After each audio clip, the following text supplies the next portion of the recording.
Welcome to our series of Now We're Talking interviews, where we share practical examples of the impact of continuous improvement in business with myself, Paula Newby, CEO of Predixa, and Kirsten Westholter, Managing Partner of Rising Phoenix Consultancy.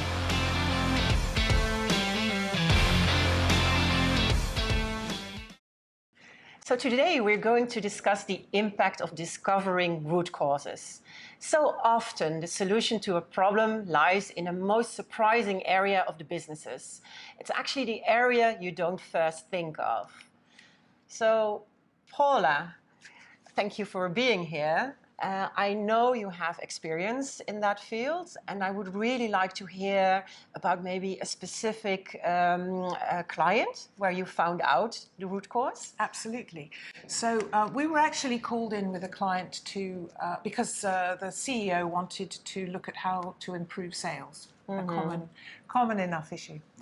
And as a result of doing the assessment with Predixa Dynamics, it came out that actually one of the other more surprising issues was to do with culture, and that people felt that the culture wasn't sufficiently open and they didn't feel trusted.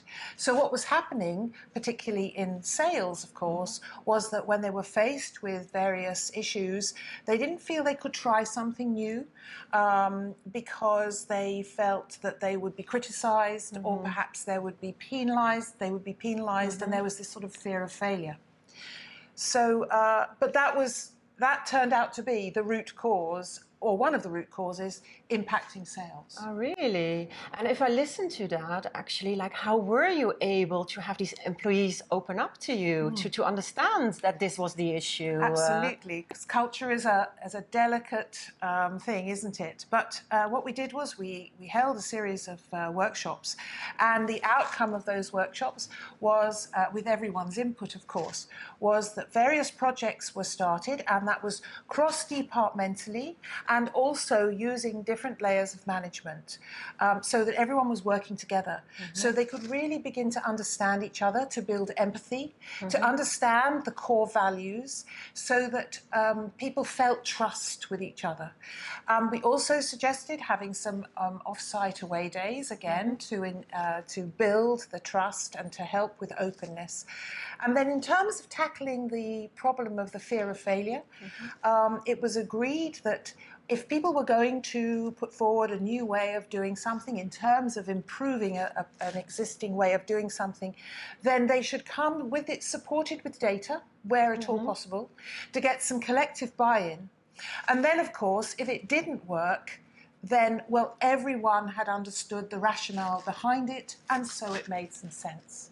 And that meant that that was beginning to build openness and trust within an organization. Well, that's fantastic, actually. What could you recommend in like having this as a structural approach? Because you had like some actions. How do you ensure that this company keeps on working like that? Well, I think once that attitude and culture had become embedded, this idea of everybody working together on projects, it really helps to cement the glue. And it really helped for people across different regions in the area, actually, to get that cross-cultural understanding, and the trust really, really developed. So working with people, breaking down those silos, was a great way of extending the openness and trust. And they found that absenteeism dropped. They found that job satisfaction improved. There were all sorts of added benefits. So it really was a very successful project.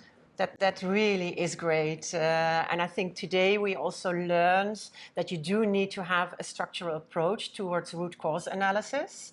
And I think, Paula, you gave some excellent examples. If you want to hear more about finding the causes and doing proper root cause analysis, and also, for instance, linked to your employees, please reach out to Paula, and her contact details will be later on, or contact her via LinkedIn. Right, and we'll see you soon.